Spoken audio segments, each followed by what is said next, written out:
Good morning, boys and girls. Hope you're all doing well and hope you're having a great Easter Sunday. And I expect by now you've already cracked open at least one of those Easter eggs from your house and maybe even had a wee sneaky Easter egg for breakfast. This morning we're going to read together this book, The Garden, the Curtain and the Cross, which I know some of you already have in your bookcases at home. And the front of this book says, The True Story of Why Jesus Died and Rose Again. So it's a great book for Easter Sunday morning, a great way for us to remember the message of Easter and the good news. So let's dive in and see what the book has to say.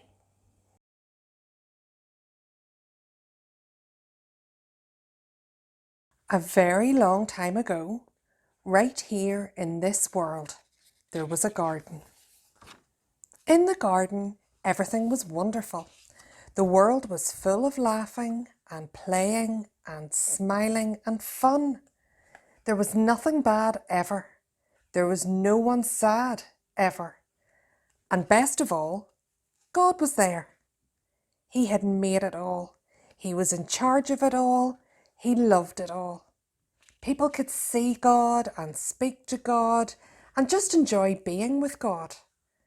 It was wonderful to live with God. But then, one day, the people did a terrible thing. They decided they didn't want to do what God said. They decided they wanted a world without God in charge. God calls this sin. Sin spoils things. So sin has no place in God's wonderful garden. God said to the people, "You can't live with me in my garden anymore." And he sent them outside. To show the people they had to stay outside, God put some warrior angels in front of the garden. The angels were like a big keep out sign. Now, things were sometimes bad, and people were sometimes sad, but people still kept sinning because they didn't want God to be in charge. So no one could come into God's wonderful place.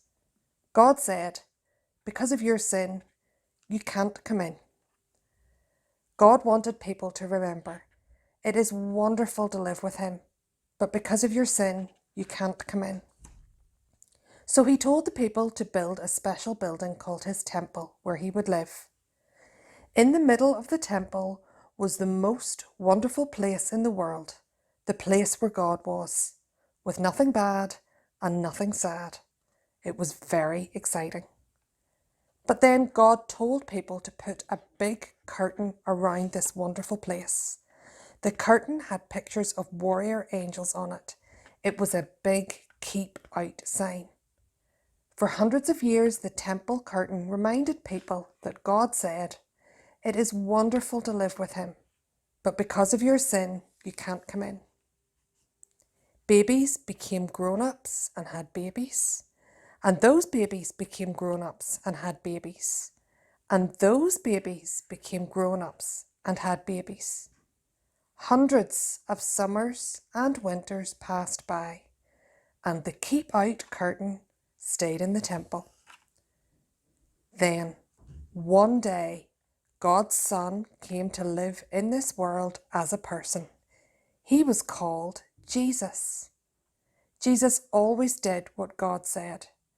Jesus never sinned. And Jesus visited the temple where the keep-out curtain hung.